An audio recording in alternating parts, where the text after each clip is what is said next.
Assalamualaikum warahmatullahi wabarakatuh. Bismillahirrahmanirrahim. Alhamdulillahi wa kafa. Wassalatu wassalamu ala rasulihil mustafa wa ala alihi wa sahbihi wa man ihtada amma ba'du. Ibu Ketua MPK PCA Wirobrajan Bunda Miarsih yang saya hormati, Tuan Rumah PRA Tegal Mulyo dan anggota MPK PCA Wirobrajan yang saya hormati. Senantiasa kita selalu bersyukur kepada Allah dengan mengucap Alhamdulillahirabbil alamin. Dan bentuk kecintaan kita terhadap Rasulullah, kita bersolawat dengan mengucap Allahumma sholli ala Muhammad wa ala ali Muhammad.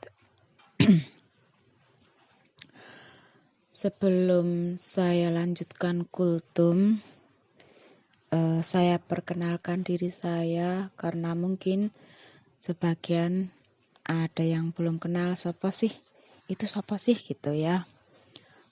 Karena saya pendata, saya newcomer ya, orang baru. Orang baru di MPK. Nama saya Indrastri Maisaroh, nama panggilannya EN.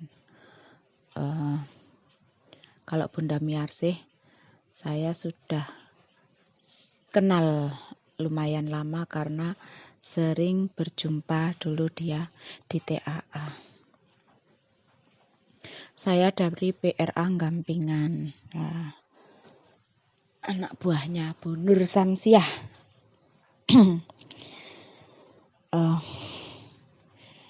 Ibu-ibu yang dirahmati Allah, terima kasih telah diberi kesempatan untuk kultum, untuk belajar bersama ibu-ibu anggota PCA MPK. Anggota MPK PCA Wirobrajan yang tentu lebih banyak ilmunya dari saya. Saya menganggap ini belajar karena saya bukan ustazah. Jadi saya tidak memiliki kapasitas untuk tausiah ya, tapi ini kan belajar bersama. Jadi andai nanti ada salah, monggo silahkan dikoreksi. Pada kesempatan yang berbahagia ini saya akan sampaikan kultum dengan tema hutang piutang. Ibu-ibu, di kehidupan kita sehari-hari tentu kita pernah terlibat hutang piutang. Mungkin kita yang ngutang atau kita yang memberikan pinjaman. Hutang adalah transaksi yang bernilai ta'awun atau tolong-menolong. Dalam Islam hutang itu boleh, yang tidak boleh adalah riba.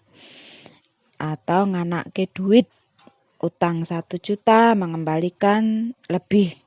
Mungkin biasanya 1.200.000 ya Bu. Itu riba, haram, dilarang keras. Tentu kita ngutang itu untuk kebutuhan yang urgent ya Bu, yang darurat. Jadi jangan menyiksa diri utang untuk hal-hal yang sifatnya bisa ditunda atau sekedar memenuhi gaya hidup. Misalnya mau ada senam massal RW, ngutang sepatu, ngutang untuk beli sepatu. Padahal sepatu yang lama masih bisa dipakai. Atau ada tetangga kredit panci, ikut-ikutan kredit, padahal ya cuman untuk pajangan doang. Atau sekedar apa Bu misalnya, banyak ya Bu ya, pokoknya yang yang sebenarnya itu bukan darurat. Untuk ngutang itu namanya mempersulit diri. Kemudian bagaimana dengan yang memberi utang? Hukumnya adalah sunnah dan pahalanya besar, lebih besar daripada sedekah. Abu Umamah radhiyallahu anhu mengatakan bahwasanya Rasulullah Shallallahu alaihi wasallam bersabda, ada orang yang masuk surga melihat tulisan pada pintunya, pahala bersedekah adalah 10 kali lipat, sedangkan pahala memberi pinjaman adalah 18 kali lipat. Hadis riwayat Tobrani dan Baihaqi. Jadi kalau memang mampu ya berilah pinjaman kepada yang membutuhkan ya. Pahalanya besar. Cuman masalahnya hutang piutang yang sifatnya tolong menolong justru terkadang menjadi sebaliknya. Ya Bu, menjadi musuhan. Ada ungkapan, hutang itu pemutus silaturahmi yang kejam. Ya, sama tetangga jadi jotaan gara-gara hutang. Dan ditagih biasanya malah ngajak padu. Iya toh Bu, malah kadang lebih galak dari yang memberi hutang. Dan ketika sudah padu jotaan gitu sudah selesai, dianggapnya lunas ya, yang nagih ya males juga. Ya begitu ya Bu, itu karena tidak tahu ya, mungkin tidak tahu kalau tidak membayar hutang itu urusannya besok di akhirat. Ya kalau di sini mungkin bisa mengelak ya, sing nagih ya jeleh ya. Tapi kan di akhirat besok kan berat ya, nggak ada rupiah. Kita menyaurnya kan pakai apa? Pakai amal kita. Nah, untuk menghindari hal itu, Islam mengatur tentang hutang piutang, perlunya dicatat sebagaimana dalam Quran surat Al-Baqarah ayat 282 yang artinya, hai orang-orang yang beriman, apabila kamu bermuamalah tidak secara tunai untuk waktu yang ditentukan, hendaklah kamu menuliskannya. Ya itu suratnya panjang. Bahwa hutang itu harus dicatat. Bila perlu ada saksi, kalau banyak pakai kwitansi ya.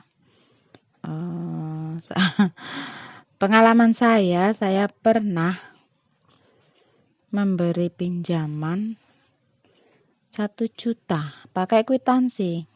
Kwitansinya sampai lapuk karena tidak dibayarkan sesuai janji. Padahal di situ sudah ditulis mau mengembalikan kapan, mau mengembalikan 2 bulan setelah pinjam, ada tanggalnya gitu ya. Jadi mau dilunasi Maret tahun sekian ya, sampai udah lama sekali. Tapi bayarnya jadi malah sakarepe dhewe. Dicicil mboko 100 ya. 100 itu aja kalau saya datang ke sana, kalau enggak ya enggak dicicil lah. Kok malah jadi kayak saya kayak bank plecet ya. Jadi kan males ya. Ya pada akhirnya sih saya sudah males untuk menghitungnya, tapi dia bilang sudah nyicilnya sudah ping 10 gitu ya, sudah 10 kali 100.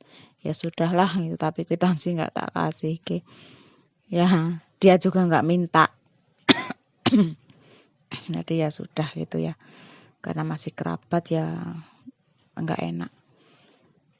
Ya udah dianggap baik-baik saja. Kalau kita memberi utang dan belum bisa terbayar sesuai waktu yang dijanjikan, kita akan mendapat naungan dari Allah Subhanahu wa taala. Barang siapa memberi tenggang waktu bagi orang yang berada dalam kesulitan untuk melunasi utang atau bahkan membebaskan utangnya, maka dia akan mendapat naungan Allah. Hadis riwayat Muslim. Dan bagi yang hutang tetap harus bayar, wajib ya. Bayar utang lebih baik daripada sedekah. Karena sedekah itu sunnah, sedangkan bayar utang wajib. Ya, berikut dosa orang yang tidak membayar hutang. 1. Tidak masuk surga. Orang yang meninggal dunia namun masih punya tanggungan utang, maka tidak masuk surga. Rasulullah Shallallahu Alaihi Wasallam bersabda, barang siapa di saat ruhnya berpisah dengan jasadnya, ia terbebas dari 3 hal, maka ia akan masuk surga, yaitu sombong, mencuri ghanimah sebelum dibagi, dan hutang. Yang kedua, jiwanya tergantung utangnya. Dari Abu Hurairah radhiyallahu anhu, ia berkata, Rasulullah Shallallahu Alaihi Wasallam bersabda, jiwa seorang mukmin itu bergantung dengan hutangnya hingga terbayar. Hadis riwayat Ibnu Majah. Yang ketiga, pahalanya diambil untuk bayar utang. Bagi orang yang sudah meninggal namun belum melunasi utangnya, maka pahalanya selama hidup akan diambil untuk membayar utang tersebut.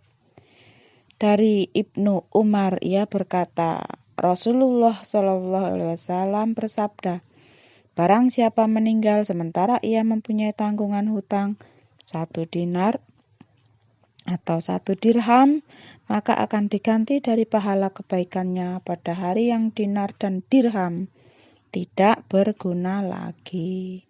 Hadis riwayat Ibnu Majah. Yang keempat, seperti pencuri. Dari Su'aib bin Amru berkata, telah menceritakan kepada kami Suhaib al-Khair dari Rasulullah SAW bersabda, siapa saja berhutang dan ia berencana untuk tidak membayarnya kepada pemiliknya, maka ia akan menjumpai Allah dengan status sebagai pencuri. Hadis riwayat Ibnu Majah. Yang kelima, diampuni dosanya kecuali hutang. Dari Abdullah bin Amr bin As bahwa Rasulullah SAW bersabda, seorang yang mati syahid akan diampuni segala dosa-dosanya kecuali utang. Hadis riwayat Muslim. Oh ya, dan di zaman Rasulullah ada sahabat yang meninggal dan Rasulullah bertanya, apakah dia memiliki hutang? Ada yang menjawab iya. Lalu Rasulullah mengatakan, silahkan keluarganya yang mensolatkan. Nah, kemudian sahabat yang lain menjawab, ya sudah, hutangnya saya tanggung gitu ya, saya akan bayarkan. Lalu kemudian Rasulullah pun ikut menyolatkan ya. Jadi kalau zaman Rasulullah nggak punya utang, nggak dibayar, meninggal, Rasulullah nggak mau menyolatkan berarti. Nah, begitu ibu-ibu. Semoga ini bermanfaat. Ya, ini bukan kultum ya, karena lebih dari 10 menit. Saya minta maaf. Ini sudah diringkas. Hanya sedikit saja, tidak semuanya tentang hutang piutang. Semoga kita dilapangkan rezekinya oleh Allah Subhanahu wa taala dan kita tidak harus sampai berhutang. Kalaupun hutang dimudahkan untuk membayar. Amin ya rabbal alamin. Ada salahnya saya mohon maaf. Saya akhiri dengan alhamdulillah. Wassalamualaikum warahmatullahi wabarakatuh.